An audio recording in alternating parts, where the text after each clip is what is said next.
Hello, everybody, and welcome to another episode of Pictures About Pictures. Today we are doing a Studio Ghibli film. Reese, how are you today? I am good. How are you? I am high energy, which is weird because this feels like a very low energy movie, so I'm sorry about that. I'm sorry I came in so fast. It's a pretty consistent mood, yeah. We can't talk about the movie already, Reese. We've got to do the preamble, the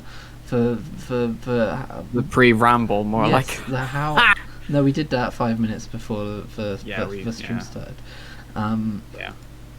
We are actually doing slightly early today, but yeah. Yeah. Well, we were like a minute early, but yeah. If you want to get all down and in the gritty with it, I listened to last week's episode. I don't normally do that because I was like, we didn't even talk about a movie. I want to make sure last week's episode was good, and in my humble opinion, it was okay. No, it was good. I will say that it was. I enjoyed it. And I'm like, it was good.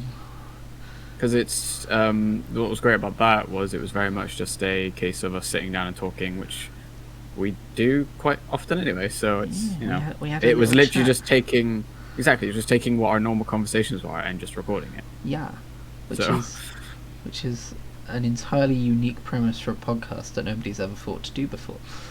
Dude, we should definitely capitalize on that. Yes, we'll make millions. We'll sell T-shirts. That's just. My face stretched over the entirety of a front side, and your face stretched over the entirety of a back side. Wide boys. Yeah, and that's what it'll be called.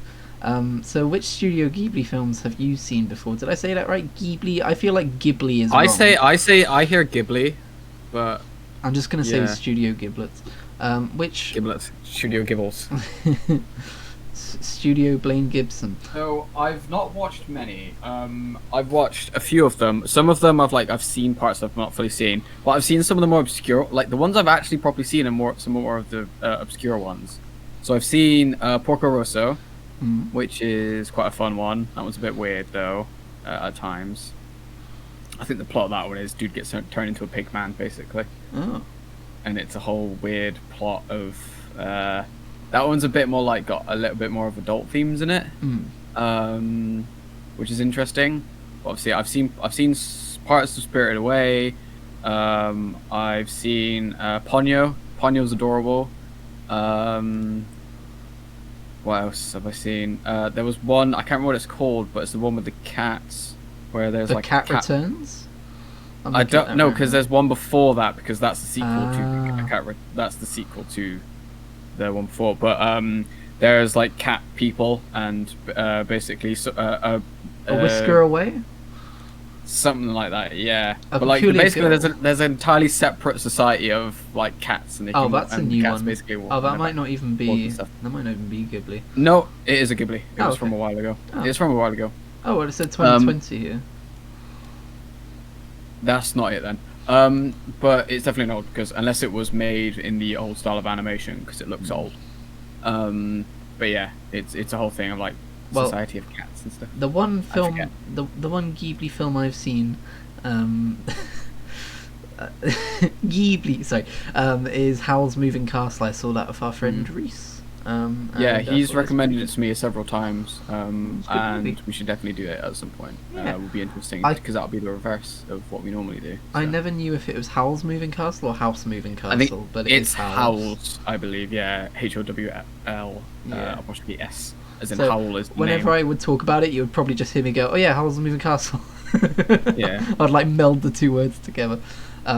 But today we are talking about Tales from Earthsea. Reese, I'm doing a new thing. I put a synopsis of a film in before we start talking about a film specifically. Friend, you're ruining the magic of the behind the scenes. Oh, BTS sorry. For some others. Tales from Earthsea. As their world decays, an archmage guides a troubled prince with a dark side on a journey to find the source of evil and save the women they love. That's such a shit synopsis. It really is, by the way, because it does not at all describe what the movie is. I mean, the first half of it... You got the characters correct. The first half of it interests me, but the second half of the second half is a bit shit, because that's not what it's about at all. That's what part of the last 20 minutes are about. not even that, Jesus Christ. Yeah. But it's not about that, it's about... It is more about Sparrowhawk and Aaron. which there are some big name voice actors in this that I didn't realize at the time. Like, if you watch it dubbed, that is, obviously there's probably the sub version as well. Well, I really like Teru in the movie as well. I think that's how you pronounce her name. She's pretty goddamn awesome, in my opinion. Get fucked Tamara, or whatever the name of the blonde lady was. Yeah. But yeah, I like the way this movie opens. The way this movie opens reminds me of a Brandon Sanderson book, because they handle exposition very cleverly in that they don't like, you know, when people do exposition and things, sometimes it's very unnatural. Like, I'm watching through Buffy the Vampire Slayer at the minute, and there was a very unnatural point in that where they just started talking about, I mean, normally they're just reading it from a book, but I forget, it was something really unnatural and badly done. But in this, it was really well done, because they were just talking as if it was a normal conversation between them, but you were kind of learning about the world in that conversation. Like, it was done in a way which isn't insulting to the audience, because that's what you tend to find with a lot of like exposition dumps, is they treat the audience like a fucking idiot that can't work out anything that's going on. When you give them enough context, have a normal conversation going on, but have enough context in it for the viewer to be like, oh, okay, so this is what's happening. Like on the boat. It makes it so much more interesting, because you get sucked into the world, because you slowly start to understand what's happening. On the boat, it really felt like an actual conversation, but I got from it that like you could manipulate the elements by knowing their true names, which weirdly enough wasn't really okay. So that's a different point. I was going to say a couple of things happen at the start of this film which I feel like don't link back to the rest of the film in a very major way. But like when he's talking about how he forgot the names of the wind and the sea and all that, I was like, that never really gets brought back, how he forgot their names. Like, I guess it's just meant to be a thing about losing control of the world, but like that was a little throwaway comment that I thought would be more important, but it wasn't. Or maybe I mean, they do mention that some of the wizards are losing their magic, and maybe forgetting their names is how they lose their magic, you know, that kind of a thing. I mean, that could be because Sparrowhawk isn't the actual name of the Archmage. No. It's a different name, but obviously he's calling himself Sparrowhawk. I took that to be like his last name, and then his first name was think so. No? I personally don't think so. I think it's more to do with that, because I think the lady actually does know his name and says his name. But then it's immediately like thrown out, and they use Sparrowhawk, and obviously where Terry calls him Hawk, because you know. I'm just gonna call him Japanese Gandalf, except he's not really old enough. Yeah, he is. He's just a bit younger. Yeah, I really liked him though. Yeah, he was a good character. He was voiced by I can't remember his name now. I need to quickly look it up. I looked this up earlier. And that's a good point. Did you watch with the English voice acting or the Japanese? I watched with English. Yeah. I watched with Japanese because it was default.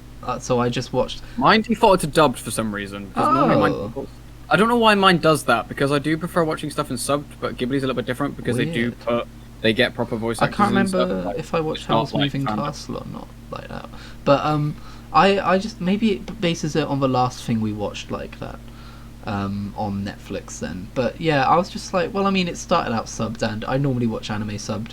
I mean, I think you can still have really good dubbed like voice actors that do it English, but I really love the sound of the Japanese language, even if I can't understand it per se. Oh yeah, for sure. There's something very flowing about it, like almost poetic in a way. And they're so expressive with the way they say things as well. For sure. Like, because they've got different versions of a word based on how it's being said.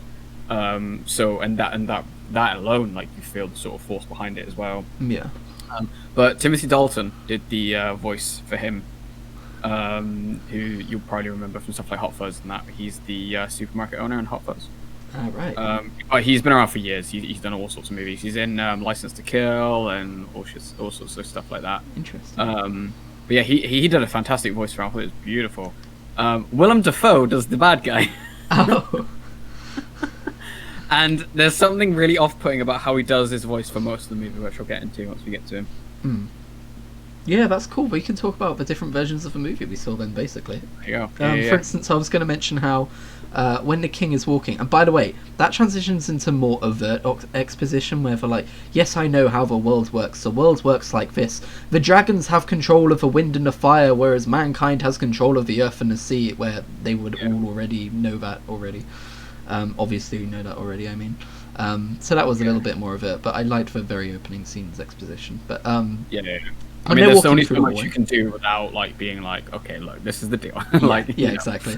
But when they're walking through the hallway, in the Japanese version, the court wizard's voice acting sounded like he did not have a drop of saliva in his mouth.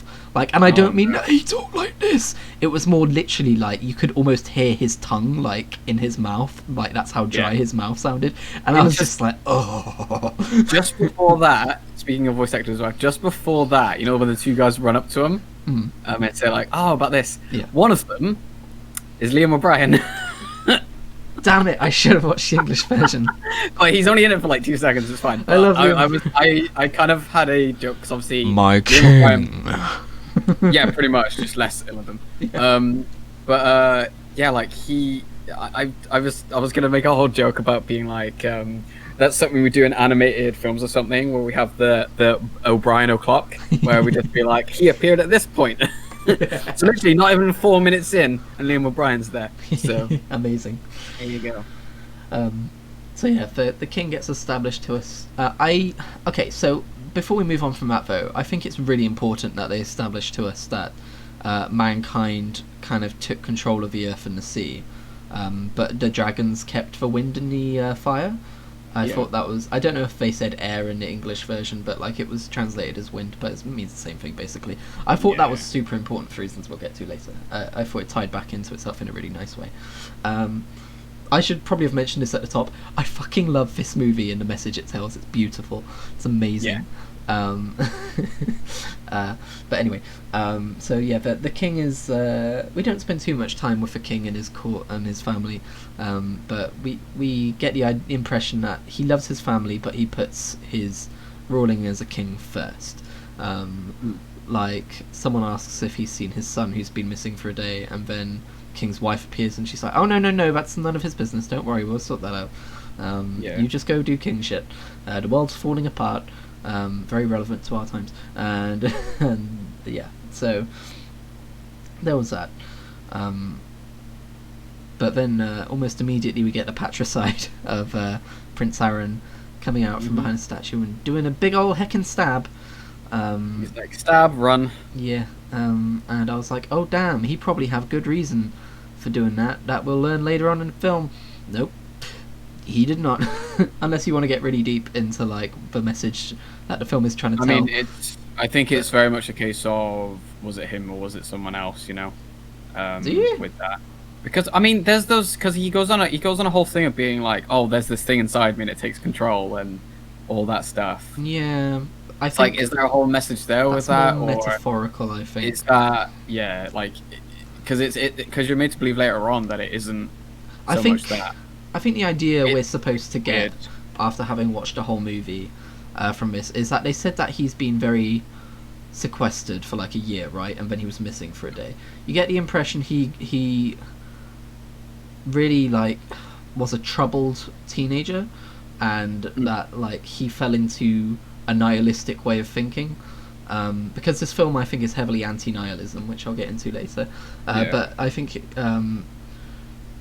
I think he just went so far down the route of nihilism and everything is pointless, and also like he has dad issues because his dad's a king and never gives him any time. That all kind of solidified in a way that made him into a murderer. But I think what we see of him for the rest of the movie is very much a different version of him. Like, you see glimpses of the version of him that we see when he kills his father. But first of all, he's very at odds with his sense of self and what he's done, and then he's grown as a person afterwards. So we don't really see that version of him much.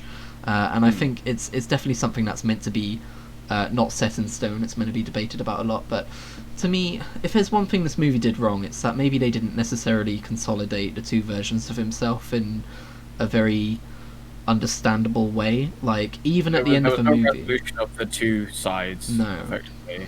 you still get the impression that like at the end of the movie, you're like, I like this character, but this doesn't feel like, oh, he killed his dad. When he goes back and he's like, oh, I'm gonna go pay for my crimes, you're like, oh yeah, he killed his dad. You know, it's weird. It feels a little off, but It's very like the way it's done as well. It's like it's done and then it's gone. yeah, Like it's very, and then it's not mentioned until the very end of the movie, yeah. which is very strange. Well, like, he confesses in the middle of the movie to Teru. yeah, which then obviously then he wanders off. But Yeah. yeah. But yeah, there's that. He looks very young for a 17-year-old, doesn't he? Because they do mention that he's 17. I think that's just the Ghibli style. The Ghibli style has very rounded faces. He's small. It's very hard to tell. It does. Something that Ghibli does suffer with though is the same face syndrome, because there was a shot where Teru and the other lady were stood right next to each other. I'm like, fuck's sake. The only thing that's different is the hair. The only thing that's different. Well, the scar as well. But yeah, I guess. No. I mean the lady and Teru specifically, because there was just a shot where they were right next to each other, and I was like, okay. I mean, that's just that's of its time, because where you could complain about that, you could then be like, yes, but the fact that they put detail into shit like someone bending down and their hair like falling slowly to their left side, like where it's like sort of slowly falling, because hair does that, and it's really annoying when hair does that. And I was like, yeah, there's lots of brilliant moments in this film. there was the little things which I'll get into like close to the end, because I noticed it a lot more towards the end of the movie, or like the sort of second half of it. But yeah, I just thought it was something I'd mention in there, in regards to, because I didn't want to be like, this is terrible. I would be like, this is terrible, but they also do this instead, so you can kind of forgive them for that, because they probably put more work into the actual animation rather than the how it actually looks, because a lot of it is just paintings, and then people are walking in the paintings. Yeah, I noticed that. Yeah, it's because it literally just looks like a painting, and then you can see, because that's one of the things that can kind of both take you out of it, but also draw you in, because it's, if you're to focus too much on the animation itself, then you're like, they are very out of place in this in this picture. They are moving, and they feel so, it's like with CGI as well. It's the same kind of issue with CGI, in that there's these moving things, but they look entirely different to the environment they're in. Less so with obviously 2D animation, because there's a bit more forgiveness there, because it is the same medium effectively. You're not putting something computer generated in a fixed picture. But there were points where it was very like, okay, this takes you out of it a little bit, but then you realize it's so beautiful though, and you get drawn back in again. So I think it risks making the environment look too static, if nothing else. Yes, for sure. And like it looks like it looked like a painting puts it kind of out of place. Effectively, is what I'm saying. The animation is too obvious that it is animation rather than characters. You know. Yeah, I think it was good though. Like, oh yeah, for sure. It was a case of, because I was focused on it, because both of us, for sure, I've seen so much anime and stuff now. It's just one of those things where you watch something enough, you just see it. And it is, as much as people love Ghibli, it's not so much about the animation a lot of the time, or the design of characters and stuff. It is more about the actual physical animation of certain things, and the attention to detail, and like the actual beautiful imagery. That, and obviously the beautiful storytelling and the mystical wonder that is a Ghibli film. I think the painted environment sets it apart from like anime series, you know? Like I've seen like anime can look really stylized, but it almost is a style in itself sometimes. Like a lot of anime that isn't too focused on having a particular look or a style can risk looking too similar to other anime. And I think at least in this movie, I'm assuming it's the same for most Ghibli films, having that painted kind of a background really sets it aside and gives it more of a cinematic style, and also just like this is like a painting that we're taking you into. This is like, exactly, it looks like it's literally a giant canvas that someone's painted on, and then they just move the camera around on it, which is awesome, because then you get enough time. It's like effectively you're scanning the picture, but it's giving you enough time to take it all in as well. Of like when it does like the establishing shots and stuff, it's literally just a static picture that you're looking at, but it's like dragging you across like this horizon or this landscape or this city, and it's doing it in such a way where you can take everything in and really appreciate the great work the artwork it is, because it's beautiful. Like I loved Hort Town as well. It looked amazing.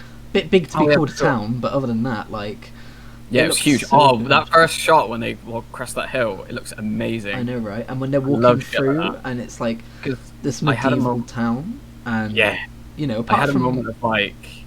I had a moment of like, because obviously when you have story ideas and stuff, you have an image in your head of how you think things should look, yeah, and it's such like it's a bit tropey in a way of like having that established shot of the city and stuff, but it's great because obviously you get an idea of the area and you get an idea of what it could be like, and it seeming so small, and then in comparison to the characters, and then you get there and it's fucking huge. yeah, But I had this idea for like towns and cities in my head for my story ideas, and it was such like a holy shit moment because it's the same shot that's in your head. yeah. Obviously, the town's different to some degree, but it's the same shot that is in my head, and I was just like, shit.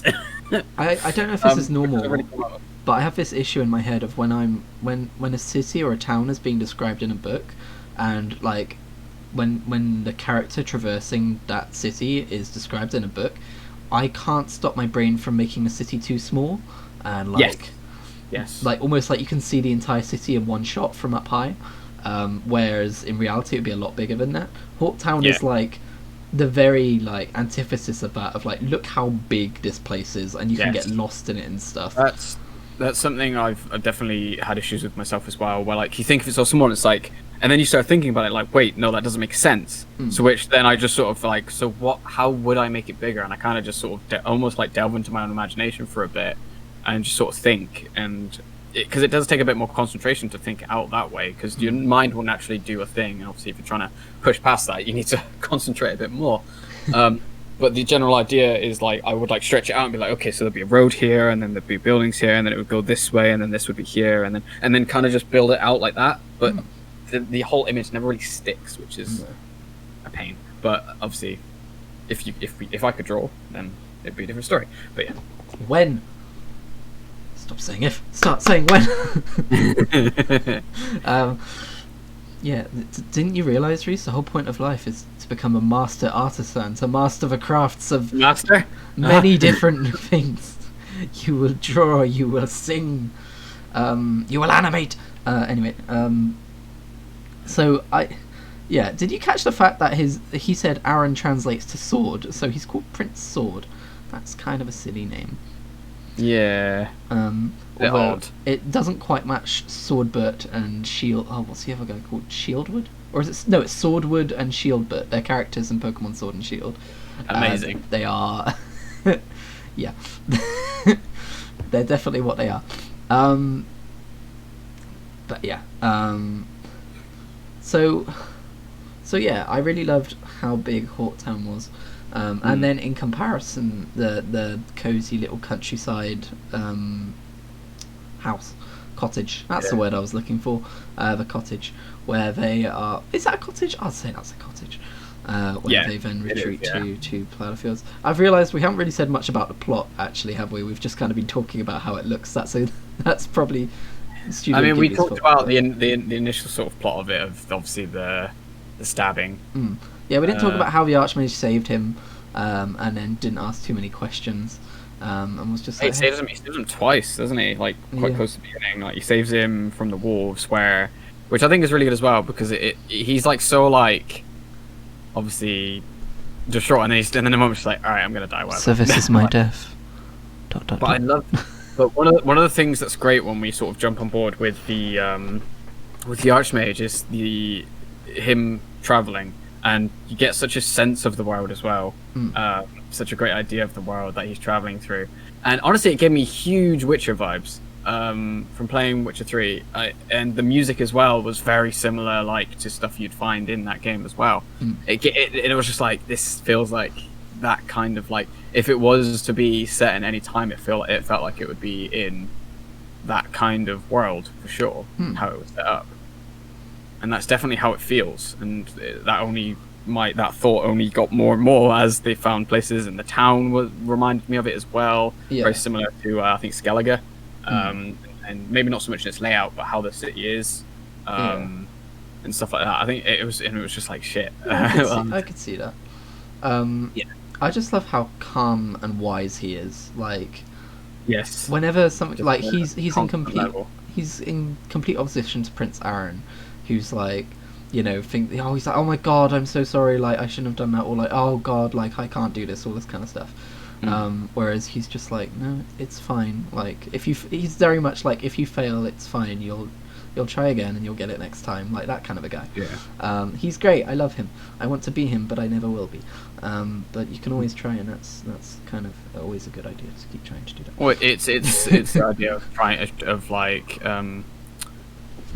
journey to greatness, I guess.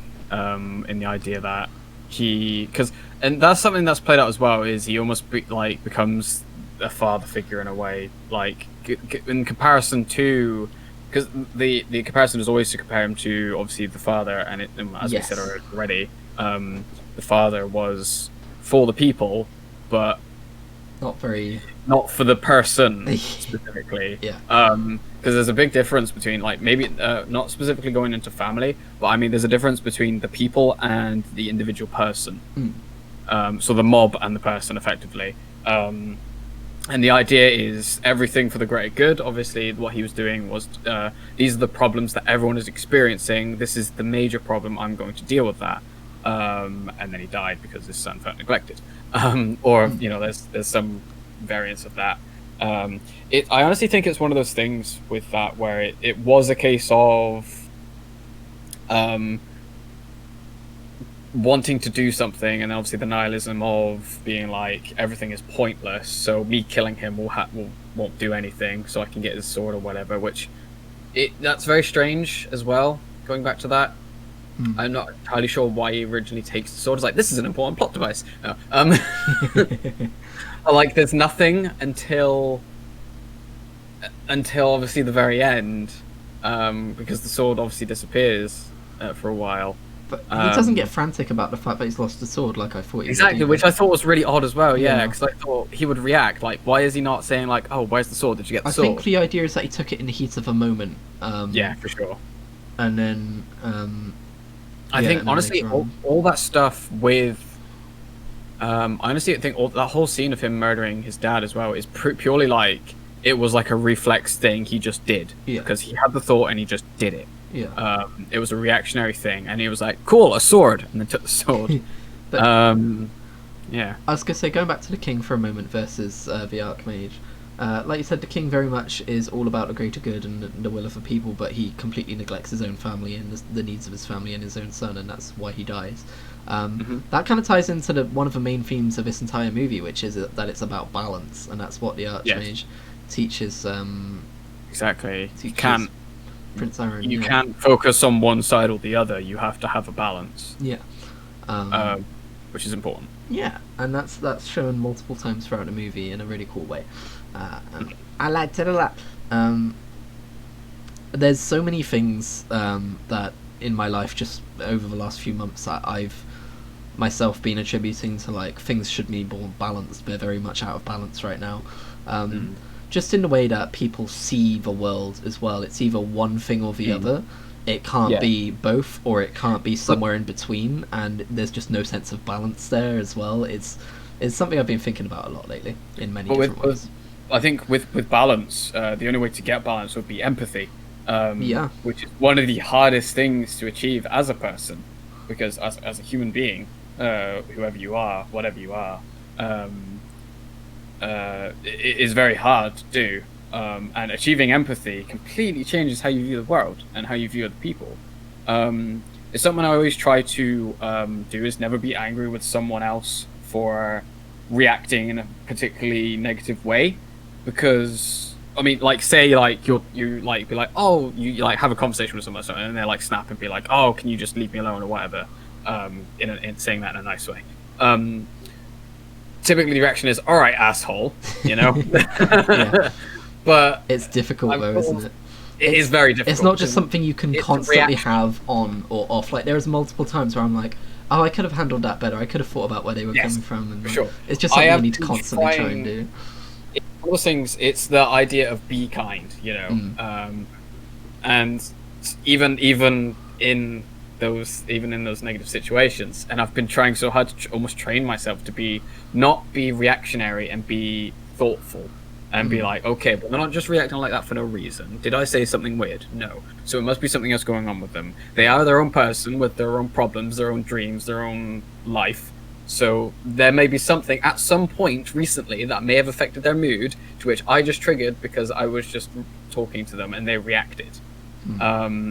That's empathy, and it's really fucking hard because you do just react. And I think that is good. Something very good to take away from this movie as well is that idea of empathy and understanding each other, because something that it gets related to in the movie is obviously Teru and Aaron. And they're like, obviously she doesn't like him because how he feels about things, but then once they talk, she then understands why he feels that way, to a degree, and she tries to understand that, and then that's empathy, and then with that empathy or attempt at empathy becomes the balance, which eventually ends in the movie. But yeah, it's just even in now, like, it is just about understanding, or trying to at least, like, or maybe not even that far, just knowing you don't understand, you know? Yeah. Just accepting that you don't understand something. Because, for example, we're both white, right? We're both white dudes, of varying sexual preference. Fuck, lost train of thought now. And you could say, like, hey, I get, like, obviously the persecution of black people, for example, but I don't get it because I'm not black. Yeah. And that's that kind of thing. And that with something like that, it is very difficult to be empathetic because there will be never any ground where you, me, or anyone else of our race will understand it. Yeah, you can't say that, yeah, I get that, I've been through that, or I can imagine going through that. It's more a case of I constantly need to listen and learn and respect that you've been there and I haven't. And if you're saying that something's the way that it is, I need to listen to you saying that it's the way that it is and react to the world accordingly and understand it. The only people that can know if something's wrong with that is the people involved. It's like saying, there's probably a good analogy here somewhere, but it's like saying, like, because you don't feel something, so effectively, like, it's like going to a blind person being like, oh, you can't see. Well, I don't know what that's like. I close my eyes sometimes, but it's like no, you don't understand. Yeah. Yeah, exactly. It's the same thing. Yeah. It is exactly the same thing. It's like you can understand what it's like to not be able to see for a moment of time. You can't understand what it's like to have never been able to see for your entire life, or never again be able to see and live your life with that entire, like, thing on you. That's, yeah. But I mean, I don't know. We're getting well. I do this all the time. I don't know about you, Reese, but I achieved the enlightenment of empathy at the age of 6. I've been wise beyond my years for many decades now. And modesty too, apparently. Of course. I don't mind around here. I'm so full of wisdom, dude. I'm just gonna throw wisdom over. Anyway, this is getting weird now. So I guess to say something slightly different about the movie, I was just gonna say that it captures the setting of idyllic life really well, even between scenes of strife. So, like, you constantly have these shots of, like, you know, sunset across fields and just, like, the sleepy nature of town around that time of day as well. I like sunset. I keep gravitating towards those scenes. I was thinking to myself, I would almost love just, like, a YouTube video which just focuses purely on the aesthetic of this movie, of, like, the sleepy, peaceful parts of this movie. I really enjoyed that a lot, because a lot of movies focus so much on, like, action, and then, like, suspense, or this is happening, and then there's more action, and there's, like, establishing shots, but that's about it. But this movie very much wanted to be like, this is the world that this is all happening in. Like, it's not just a backdrop, it's the world. You know what I mean? Like, it's important to the movie. And I thought that was definitely... because it's the idea of, like, this is all that's here, and that very existence of that thing is being threatened. Yeah. Which draws you in more, because it's like, well, no, it's pretty. No, don't do that. Yeah. Obviously less dramatic, but yeah, for sure. So yeah, and then that scene with the old ladies where they're walking up the path, and they're I hate them. They're But rumoring, they're gossiping about that the blonde lady whose name I keep forgetting. I'm sorry, it's Tamiru or something like that. It's Temiru, I don't remember, but they're saying like she's probably a witch because she shouldn't be like holding up with a random guy and like what's with that creepy girl of hers and stuff. And then they want something from her, and she gives it to them, and they, for free. Yeah, for free. That's what I was getting to. They don't even like pay her, and then as soon as they walk away, they're gossiping about her again. Yeah, and now she's got a random boy living there and everything, and then they fucking sell her out. And the most annoying part about those characters is, I see them every day. Yep, and out in the world. It's so perfect.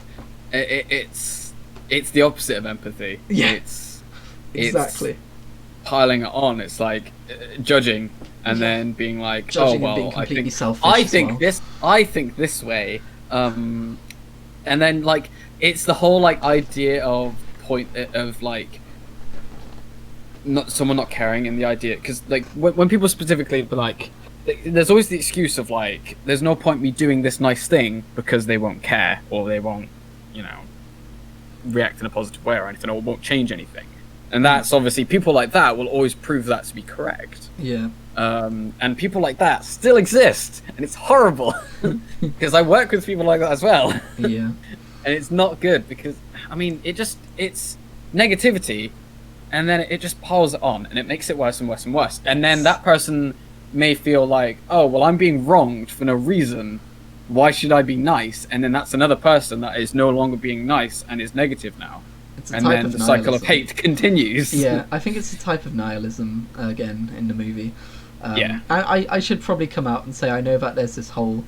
I don't know a huge amount about it, but I know there's a bit of a movement of like you can be a positive nihilist and all this kind of stuff. I'm not really referring to that when I'm talking about nihilism. I'm talking about the more traditional cynical nihilism of there's no point in living when everyone dies and all that kind of stuff. I think that's everything pretty much what is taken aim at in this movie pretty well. Yeah. But yeah. Next I was gonna say I love Teru like so much. Like her reservation to open up is really like reasonable, understandable. And that scene where she's nursing the lamb and you get to see like her true nature when she's not being reserved, and then she finds out that Aaron was watching her, and she gets like really angry because it's like I can't think of any specific examples, but I think I've seen moments in life where like you've been caught off guard, like being just yourself when you're around someone who you wouldn't when the veil is lifted. Yeah, exactly. And usually the reaction to that is anger, like I didn't know you were there, kind of a thing. Like I thought, how dare really, you? That was really well captured. Yeah, for sure. I love that at the moment it's revealed why specifically she doesn't like him as well. Yeah, and it's the fact that he doesn't care about life. He sees it as pointless. Because he says that in front of her, doesn't he? The first time they meet. Yeah, because when he saves her from the slavers, he says something along the lines of "I don't care about my life." Yeah, that he threatens to kill her, and he threatens to kill her, and he says, I think something along the lines of "Do it, life is meaningless. I don't care either way," or something like that. Yeah, and it kind of spooks the guy, and he runs off. And obviously she wasn't very happy with him for saving her when he didn't really save her. He was just like, go on. Well, I think it was less about that and definitely more about his idea. Exactly. His idea of not life being pointless. Not specifically hers, just life in general. Yeah. He had a really shitty view basically, and she was like, "That's really shit," and called him out on it. So yeah.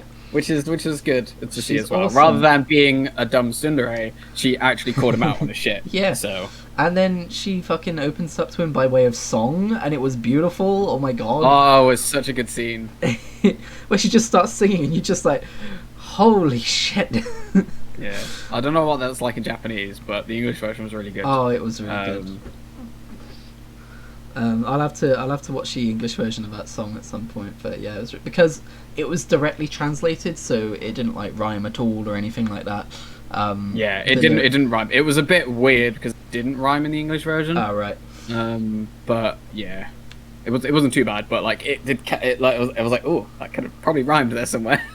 Because you always look. Because I don't know if you do this with music, but I always look for the rhyme.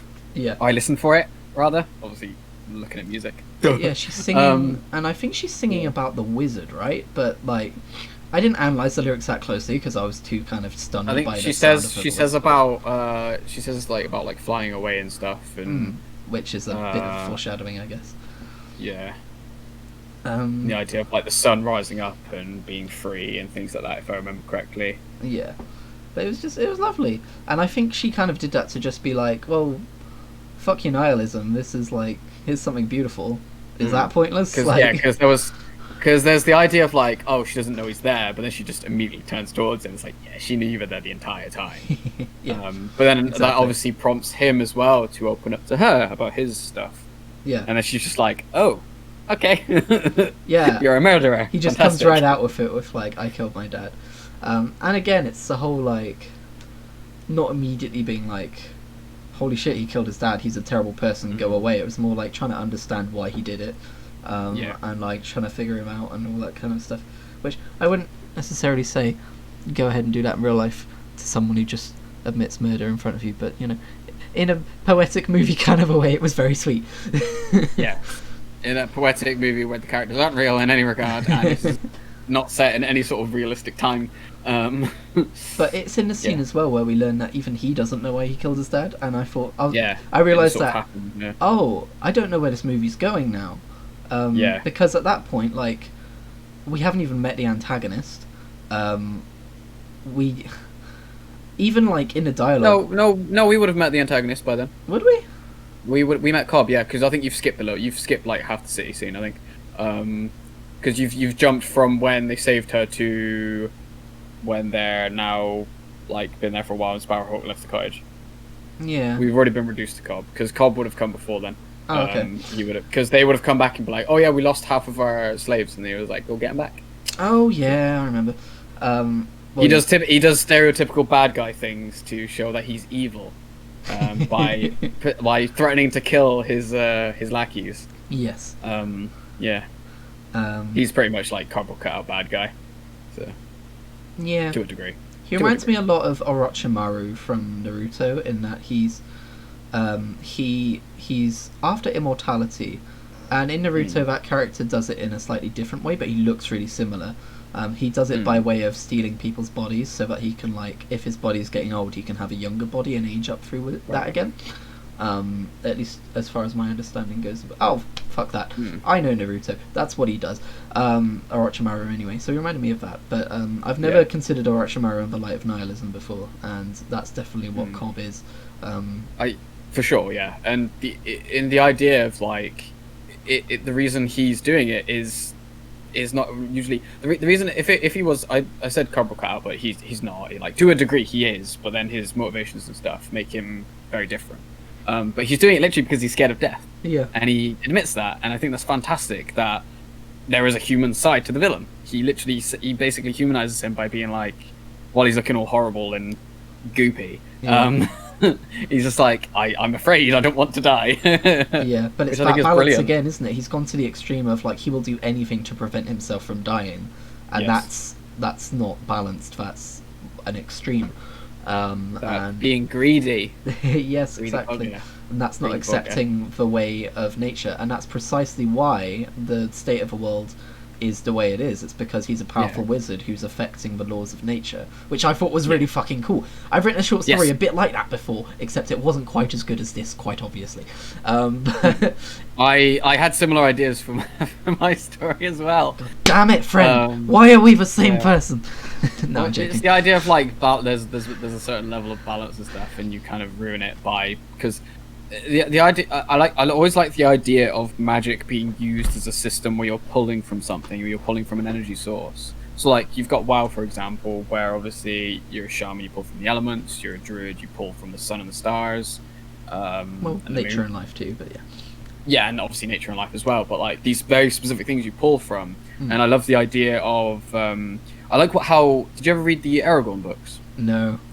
Watch the movie, but the movie doesn't really go into it that much. But in the books, they basically say magic is basically you use your own energy, and obviously if you overdo it, then you kill yourself because you basically just using up all your own energy. So it's like a stamina kind of thing. Interesting. And there's a part where he's going to go through a desert, and he's like, I need to work out a way to get water without killing myself, effectively. So he gets a stone and he basically tries to transmute it into water, and it almost kills him. So he's like, "Shit, I can't do that." So then he basically is like, "Oh well, there's water underneath the sand, surely." So basically, he makes a little well, and then basically tries to like pull it up from underneath, and that's a lot easier for him because it's already there. He's not trying to physically make something; it's already there, so he just pulls it up. Gotcha. That's cool. I think it was a really interesting power system and how they did the magic in those books. It's brilliant done. Yeah, that's cool. In this, it's more about they didn't really. I feel like it maybe didn't fit in with the rest of the movie all that much, but in this, it was more about knowing something's true name. Which, by the way, I would love to know the mythological origins of, because I've seen that in a few different pieces of fiction. If you know something's true name, you have absolute power over it. I want to know where that comes from. If anybody knows, please let me know. Such an interesting idea. Like, I imagine like some level of it comes from the idea of once you know someone's name, you know who they are. Yeah. So then you have some sort of power over them. And I remember the book Skullduggery knowledge, Pleasant. I guess. The book Skullduggery Pleasant does it, in that you have... Let's do a quick Google if we can find anything. In I've only read the first book of Skullduggery Pleasant. It's young adult fantasy fiction. It was really good, though. In that you have 3 names, basically. You have your chosen name, which is basically your hero name, but it gives someone the least amount of power over you. And then you have your given name, which is like Christian or Reese. And the idea behind that is that when someone calls you by your name, there's like a psychological, like, subconscious tug, right? You look over, you're like, yeah, kind of a thing. And then that is inflated by magnitudes when they know your true name, which is just who you are. You don't even know your true name. In Skullduggery Pleasant, though, there is a book where everyone's true names are recorded, and that's kind of like the plot point of the first book of that series. So that was really cool. And then I'm trying to think of where else I've seen it.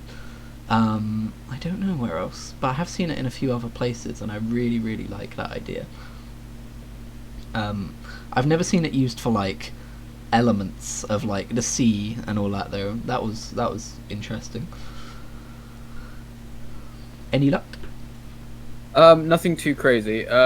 Just the general. It seems to be just the general idea of its identity. So identity being a very powerful thing, and it is your name is effectively a descriptor of your identity. I guess. So it allows people to judge and make assumptions.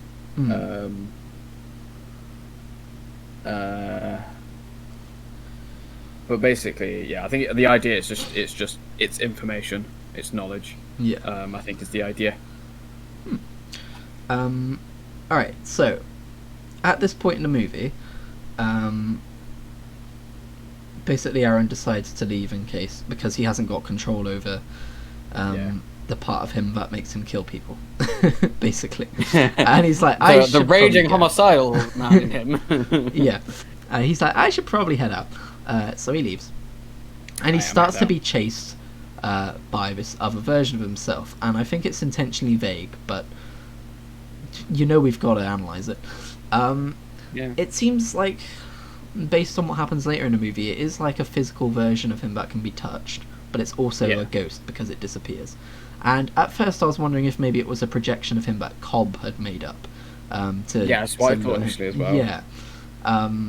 Because until then, like, I don't know, we'd seen that version of him in his dreams, right? But yeah, it was very much... Well, I mean, at first, it seems like a manifestation of the homicidal part of himself, but later on we realise it's actually the opposite. Because that's the part that fetches Teru, and it's like, no, like, this is my true name, you need to tell me this kind of stuff, because, I can't do the shit by myself, and I've got the wrong idea on some things, and stuff like that. I don't know, it got kind of vague. But yeah, he got chased by his spooky self, and he ran into the swamp. Running into the swamp, I'm just going to put it out there, generally not a good idea. You want to run the other direction. That's not the swamp. A, because swamps are gross. B, because swamps are spooky. And C, because you could probably fall over in a swamp and get all muddy and then maybe drown a bit, depending on how bad it is out there. Just go anywhere else, really. I mean, honestly, swamps. Not my swamp. Anyway. Get out of my swamp. So I like how we learn more about when he gets kidnapped by Cobb. We learn more about what Cobb wants, and he wants eternal life, and I forget what exactly it is he says to Aaron. He says that Sparrowhawk is close to learning it, right? But that's a lie. We know that's a lie because Sparrowhawk has already told us about the laws of balance, and eternal life definitely flies in opposition to balance. So we know that, but Aaron's a bit of an idiot, and he's like, he plays the whole. No, he's the bad guy because he's the one doing the thing that I'm actually doing. Yeah, basically. And Aaron's like, yeah, sure, I'll drink the wine. Yeah, it's like, here, drink this. Okay. It's not poison. It's not poison. Okay. By the way, it was poison. Oh, I did not see this coming. You didn't drink me. And then he's like, oh, wouldn't it be scary if you died to this poison? You don't want to die, do you? So that's how he really appeals to the nihilistic side of Aaron.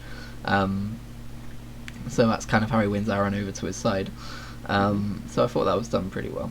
And the shot of Sparrowhawk charging to the castle on the horse.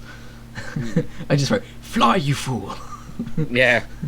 Very Lord of the Rings, that shot of him running across. Oh, it was so good. Also, that horse, it's apparently a horse.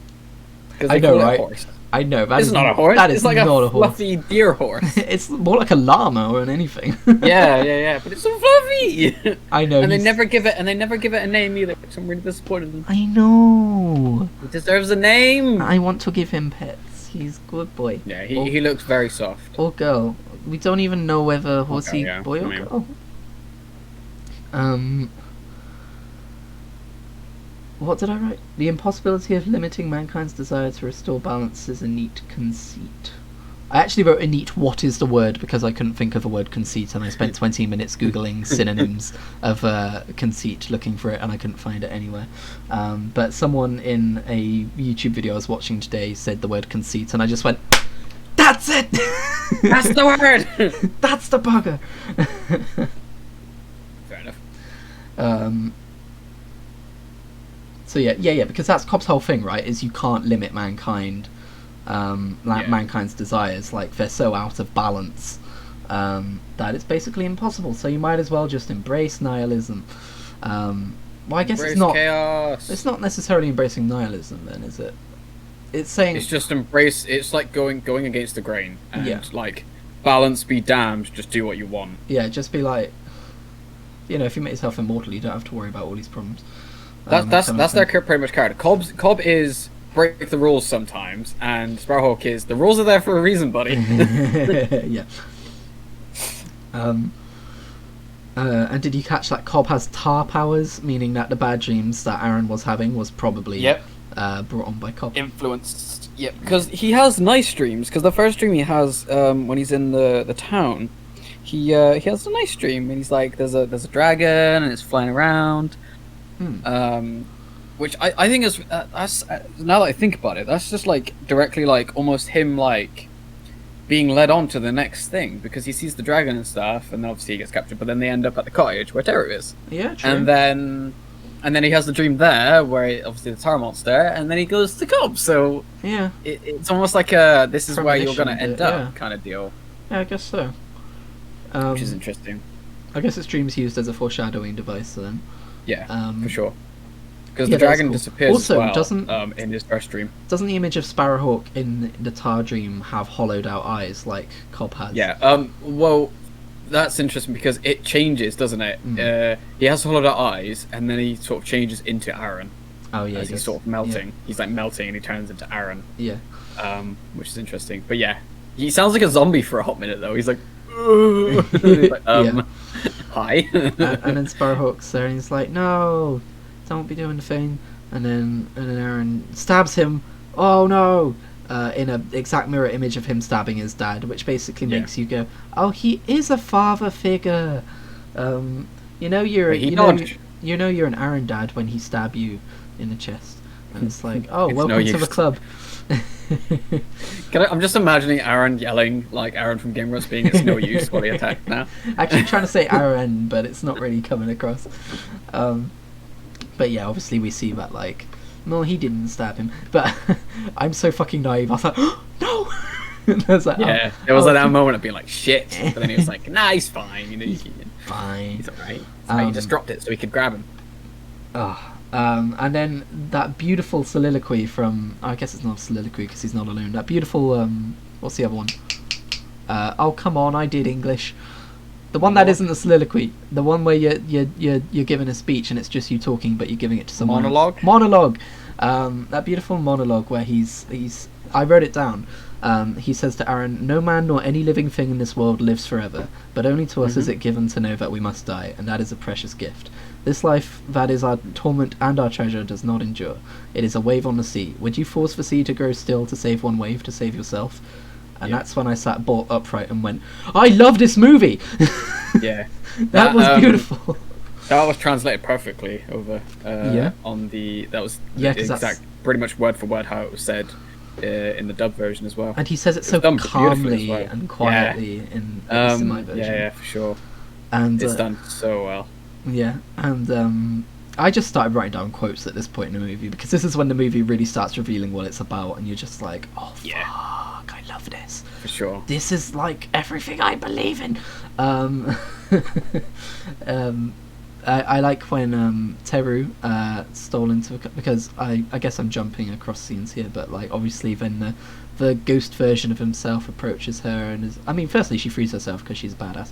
Although I don't know why she shouldn't turn into drag. Actually, I do. I have a theory on that. I'll get back to that.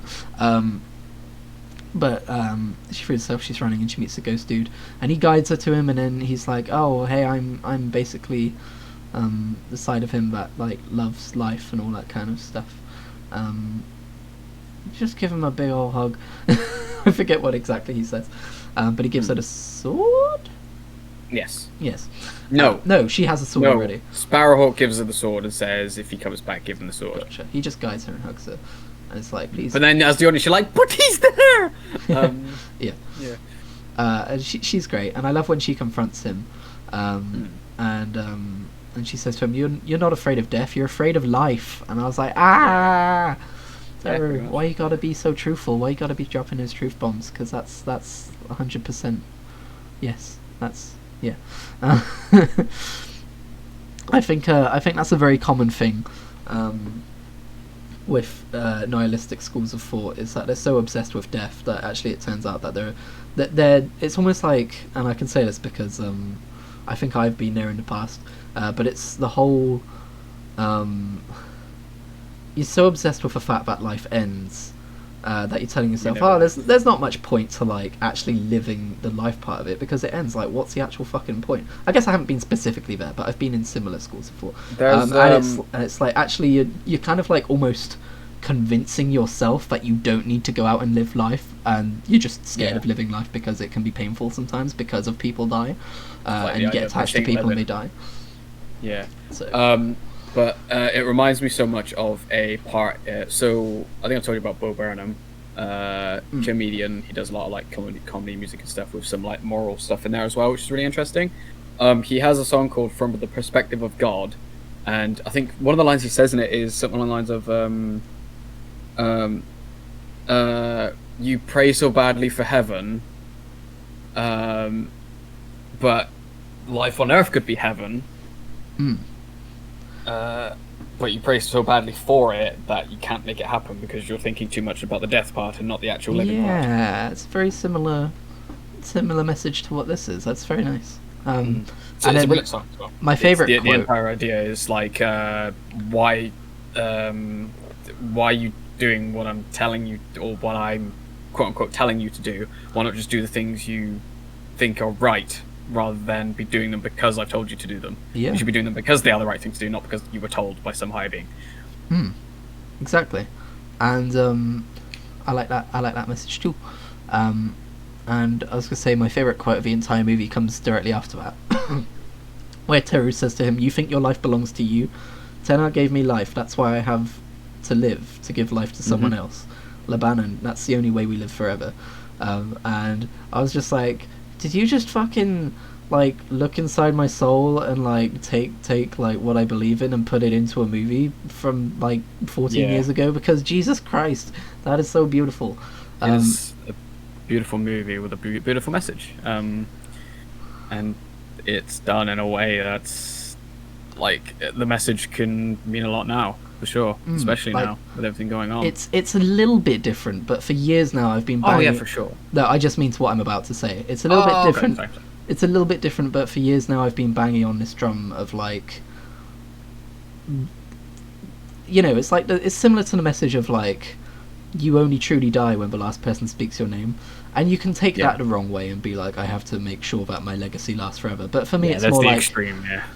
Yeah, exactly. It's all about balance. The way I see it is more like, every person you meet you influence in some way, and if you can influence them in like a positive way, that can almost be like a domino effect, and just put more positivity and more love into the world, and that's just it's the way to be, it's the way to think and live. And so that very idea was probably my saving moment. This is going to get kind of more a bit sad now, but it does have a sort of a happy ending to it. But that idea of not having an effect, or not having anything you do be good, or like have, what's the word I'm looking for? There's like one word I'm blanking and I can't think of it. To basically put something out there that'll last, or something that will exist. Put something into the world that will be like, I did this or whatever. Like even like the smallest thing. One of the things, like that whole idea of like it's pointless because everything I do will be a failure or whatever, was the reason I got hit so hard by depression when I did. It was shit, it was horrible, and it was one of the worst times of my life. Probably the worst time of my life, but you know, we're not, I don't want to tempt fate. But and the idea that got me out of it is, I want to be that person that puts something out there that will help someone else. I want to, if I stop existing for whatever reason, I feel like maybe there's someone that I couldn't save almost. Like, if we're going to be dramatic about it, let's be dramatic about it, because it's much easier to say when you're being dramatic, because it's much more fun. Yes. But if I don't do this thing, then I can't save a specific person. I'm not going to go too much into this character, because it will spoil My Hero Academia for you. But there is a character that gets introduced. His superhero name is Lemillion. His idea being, he wants to save 1 million people. Okay. And there is a whole thing with it. I'm not going to tell you spoilers because it's the whole thing. But basically, stuff happens, and there is a beautiful manga cover of a part where a bunch of shit happens to him. It's in the anime as well. That's already come out. But he's carrying someone. He's carrying, I think it's a child, if I remember correctly. Yes, it's a child. And his outfit has 1 million across the chest. But she's covering up all the zeros, so it's just 1. Yeah. And the person he saved is her, so 1. Oh, right. I think it's so beautiful, because and then he gets super, like, something horrible happens to him. But like, that all happens, and then the manga cover for it was like, you saved 1 person, you've saved someone. Yeah. It may have cost you a lot, but you saved someone. And I think that's kind of how I take moving forward now. The reason I do what I do, the reason why I still try, is the idea of, I could be that person, or I could inspire that person, almost like the knock-on effect of good equals more good. Positivity and good vibes, and just throwing it out there, just into the stratosphere, and putting it out there so aggressively that it's like sticks, but not doing it because I want something of myself to still last, doing it because I want other people to last, or I want that feeling to last. Which is what got me out of the dark hole that I was in, and why I'm so cheerful and chipper as I am now. But it's, and this idea that the way it portrays in this movie resonates with me so well, and it's frightening. For me, to see it in such a light and be like, okay, I get this. Yeah. For me, I think a formative moment was and this was before I started thinking about things in terms of how it can affect other people in a positive way or anything. But around I want to say 2014 or 2015, I became obsessed with the idea of a butterfly effect, of every tiny little thing that happens affects everything else. And then from there I just started thinking more and more about the way like action and reaction, and the way people can be influenced by other people just on so many different levels, of like whether it's social media with influencers on a business side of things, or whether it's if I do this one small thing now, which is going to make me go out of my way to do it, it's going to make someone else's day a lot easier, that kind of thing. But on a much wider, more philosophical scale, just like putting more kindness into the world will just make someone else happy, and then they might do a kind thing for someone else. It's like a small ripple effect, but everything everyone does changes what else is going to happen. It's like you go back in time. I'm going completely off the rails here, but you go back in time and it's like, oh, you can't like step on a bug because you might change the future. Well, newsflash, here in the present, you step on a bug, you still might change the future, exactly. But if you think about that in terms of having life to give and giving someone else life, as it was presented in this movie, I think it's a really important message to tell, and it's really beautiful, and I think this movie did it really well. And yeah, it's just it did. like, and it... when you read or see something in a piece of fiction and you feel seen, you're just like, that's what I think. You start looking around for cameras.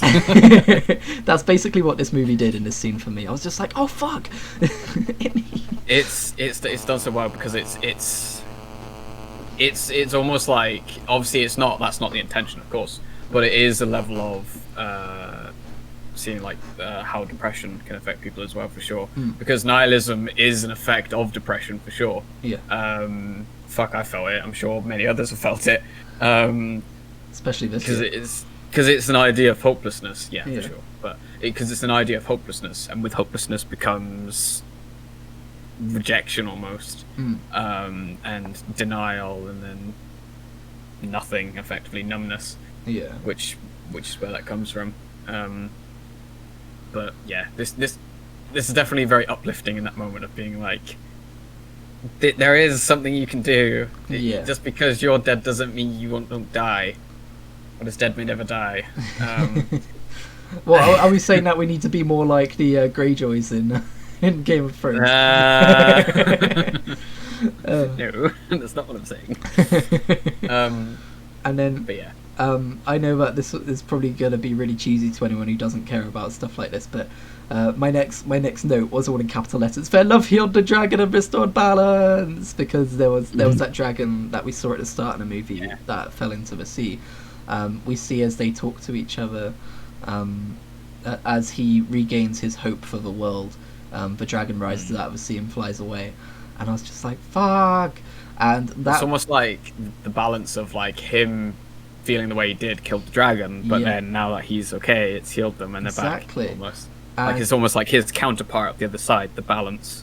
So, and my big brain moment that I've been very excited to reveal is that thing I said about at the start of this podcast about the start of a movie where they say that men took the earth and the sea, Earthsea, if you will, and I threw in an if you will, so mark that off your bingo cards when I was trying to be clever. If you will. And dragons took the wind and fire, and I considered that the earth and sea, they're permanent.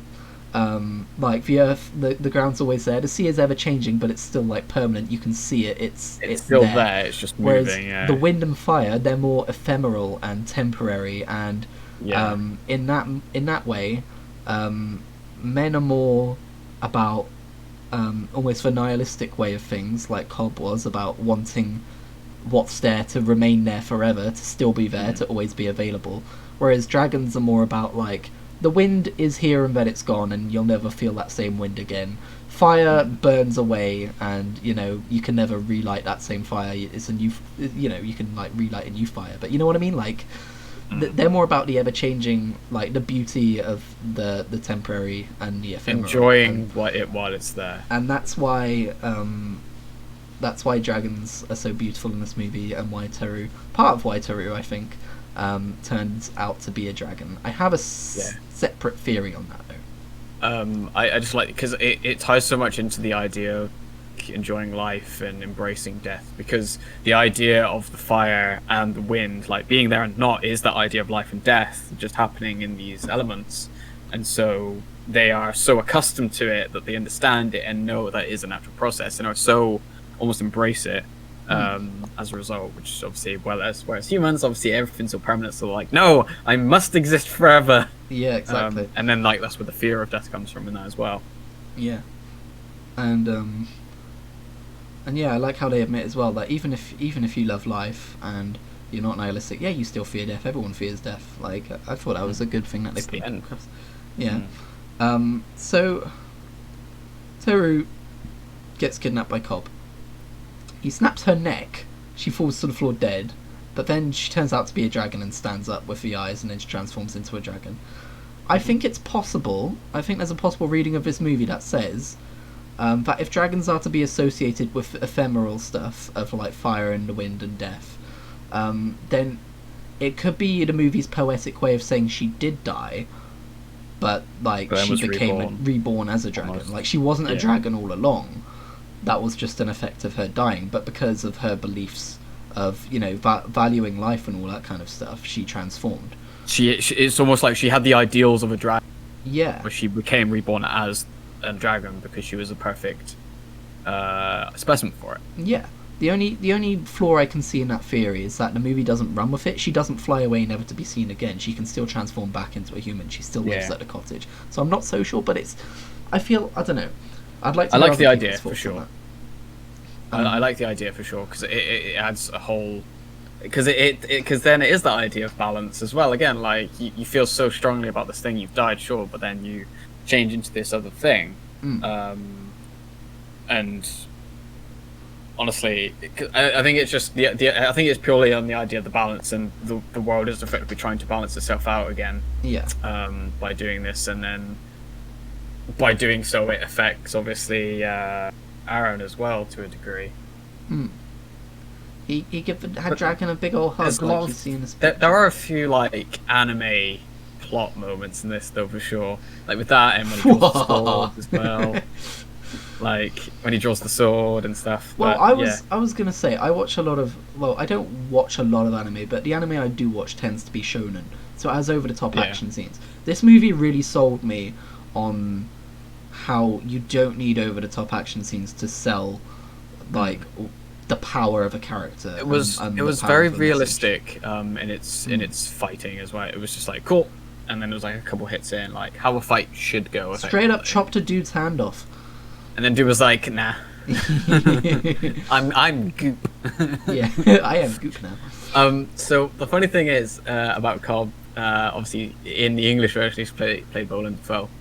But he talks like this the entire time, which is really strange when he's across the entire room and they can hear him, even though Sparrowhawk's being like, "Oh, I will stop you, Cobb." Oh, okay. He's just so talking that's like this different. the entire time. It's really strange. I don't really get it. In the Japanese version, Cobb also talks like this the entire time, which is why Willem Dafoe probably sounds like that. But Sparrowhawk is also pretty like Cobb. What are you doing? That kind of level, you know what I mean? Like he's not yelling across the room. There's the level of calm, but he raises his voice somewhat when he's in those situations. But like Cobb the entire time, it's just like I don't understand how he could hear him like when they were like facing off like for the first time. Yeah. Because there was such distance between them, but he was literally just like talking like this. And it's one of the things that put me off about him as well is you could hear like the mouth sounds because he was obviously very close to the mic. Yeah. And they'd obviously had to scale it up a bit because he was quite quiet. Yeah. But yeah, there are points where he gets like proper angry and he goes when he gets to the end, which is cool. That's when I started hearing the Willem Dafoe. And I was like, oh shit, it's Willem Dafoe. They're probably trying to capture the idea that he's dead inside, you know, like he can't muster passion because he doesn't have the love of life. But yeah, they probably overdid it a little bit. And then when the threat of death is upon him, he kind of just like goes like a bit mental. Yeah, that's a very Japanese anime villain. Yeah. No. So I thought it was important to bring up the fact that when you were like, hey, let's watch Inception, we were like, oh, funny movie about You said that. No, I did say that. we were like, oh, fun movie about dreams and stuff. But in the end, I was like, oh, this film is about grief. Similarly, even though I didn't really have any expectations going into the film, I'd say that on a similar level of what this film is about, this film is about love, but not like the romantic, like, oh, they're going to be together forever kind of love, but more like but the more love accurately of life. just passion. Yeah, Would be, I think, more accurate of a word to use. I suppose. Yeah. I don't know though, because passion can also be like hatred and like the fires of that as well. And Exactly. the villain in this movie, like I said, he was very monotone. He wasn't very passionate about. I don't know. I'm probably just nitpicking here, but yeah, I'd say it's about love and passion and like the love of life. And yeah, I think it was a beautiful film and it was great. I've probably said that about 5 times now, but I mean, yeah, you know. I shed me a heckin' tear at the end of this movie. So fair. Yeah. Yeah, I think I've said pretty much everything I've got notes on. So that's Awesome. Oh yeah, I forgot to say at the start of this, I was iffy about whether I should choose this as the background for this thoughts on, because it's technically a spoiler. It's one of the last frames of the movie. That right there is Aaron and Taru, but without context, you don't really know that, do you? It's probably fine. There's a sword. There is a sword. I just like that little hug at the end. It's like, no, hug. I like how there was no like kisses. You know, like Aaron and Taru didn't kiss. Sparrowhawk and I like how it was kiss. left like open, as if to be like, obviously the villains were like, oh, they're all got your woman. But then like in reality, it was very much like, I mean, we'll leave it up to you. Like, if you think they're going to be together, if you want to ship them, go ahead. If not, then you know. I think it was potentially more of an artistic choice of there are so many films where they end up like kissing at the end and stuff. Yeah. We wanted to show that there's more to love than physical like passion of kissing and stuff like that. We want to show that love can be more platonic than that sometimes. It wasn't the point of that. It was literally just the love of existing, being alive, being in the moment and appreciating a nice hug with a dragon. I want to hug a dragon now. I want to hug the dragon too. But yeah, I think it's beautiful the way it's done. For sure. That sunset though. That is good sunset. But I do like one last thing I will say as well is I like the idea of Cobb is almost like rushing to get this stuff done by the end because the sun's coming up, and it's almost as if like the sun coming up is almost his timer almost. Yeah. Like if him like his time's up, like the light is here to banish the dark, and you are the dark, my friend. So there's that level, and like. And I guess it disproves his whole belief of, oh, everything's just death and darkness at the end of the day, and it's like, yeah, but then there's a new day. So what are you gonna do? Yeah. Always comes a new day until the sun explodes in a billion years. Oh right. Well, it's I think it's like technically it's like halfway through its life cycle, I think now, but we'll be long gone. The human race will probably be dead by then, I imagine, or elsewhere. Moved on to the stars. Yeah, spread out. As difficult as it is to think that way in 2020, I think it's important to at least try and keep that up. Yeah, I mean, I honestly think like we'll be fine. Like, if Doctor Who has taught me anything, I'm extremely worried about where the world's going to be in 20 years. Oh yeah, for sure. But like in 20 years, like baby boomers will be gone, more or less. I don't want to break the entire spirit of this podcast, but I pretty much have it as a belief in my head that 20 years from now, we will be dealing with the ramifications of what we've done. Oh yeah, for sure. And in an irreversible way. Like I'm not so sure that we are still ever gonna be at this height of civilization again. Like I'm having pretty damn depressing thoughts about the state of things. Yeah, if I'm honest. But yeah, it is upsetting to think like with everything going on as well, like with climate change and just the general state of the world and how certain leaders and the way they're acting in reaction to things happening. It is annoying because like we're in a generation now that genuinely cares, and if we'd been born like 10 years earlier, like, we'd have so much more word over everything. We'd have so much more power in the world, and we would be able to physically change things. But because we're so young, quote unquote, we're almost being stifled because we don't know what we're talking about, or we're told we don't know what we're talking about. I think, and like, it's hard to put a finger on, like, exactly. I think there are people like that in older generations too, and I think there are people, for sure, who, when we get older, more people like that in our generation are going to come forwards. Yes. And I think while our generation, on average, has more progressive views than previous generations, I don't necessarily want to view that as a complete thing, because we see our generation through filters of where we live, social media as well, who we follow, what we see. It's really difficult to define. Lately I've been trying to stray away from the idea that our generation is the good generation versus others, because we still waste. We still, like, look at how much we're glued to our phones, which are made in, like, sweatshops and stuff like that. We still have our own shit. It's the idea of, like, the good place in that no one can be good. I need to watch the last season of that still. I haven't seen the last season either, so. Oh, I don't know if I want to. But I just love the idea of that, where it's like this one person who knows exactly how it works, like, worked it out and is adhering to it, and he won't go to the good place because of some weird thing where things come from or how things are done. And it's so interesting to think, like, we don't know to the extent, like, how we get things or how things are made, and you know, how things are shaped, how things are grown, how things are, you know, all this stuff. And it is extremely difficult to, like, be good. Like, to be truly good. We just have to find our own personal balance and try and be as good as we possibly can. Do what you can, where you can. Anyway, that's a podcast. I didn't mean to make it go all depressing at the end. But yeah. Reese, I was about to ask you what we're going to watch next week, but I'm deciding. Your turn, buddy. Oh shit! How do you feel? How do you feel about watching a Pokemon movie? Because I talked about that fairly at length last week. Depends which one, because if we're going to watch the original one with Mewtwo, I will cry. The thumbnail is of Pikachu crying.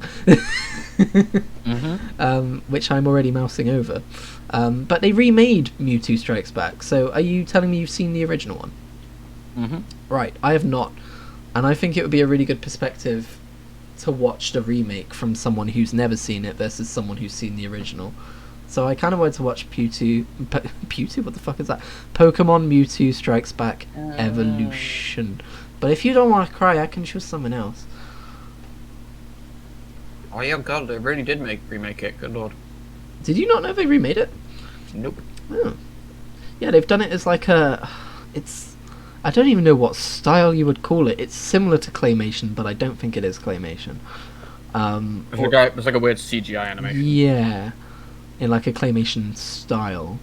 But I just basically want to find out how wrong the internet potentially is, because, like, I don't trust the internet when they're like, oh, all the charm was taken out of the movie when you remade it in that new style. It's like, I don't trust that people, by and large, will rationalise that they have nostalgia goggles for the original version, you know? If they went back and watched that, would they enjoy it as much? That kind of a thing. But by all means, I can choose something else. I don't mind, you can go for that. Yeah? Okay. Well then, next week on Pictures Without Pictures, Ash Ketchum and his friends Misty and Brock meet Mewtwo, an artificially created Pokemon who wants to do battle. Okay. Thank you for listening to this episode of Pictures Without Pictures. Today we had lots of deep talk. Next week we will be talking about our favourite Pokemons and how weird they looked in the new style. So don't you worry. Also, Reese is going to cry. Won't be as weird and philosophical. Yes. Well, it might be. We can't promise anything. But yeah. Reese, do an outro.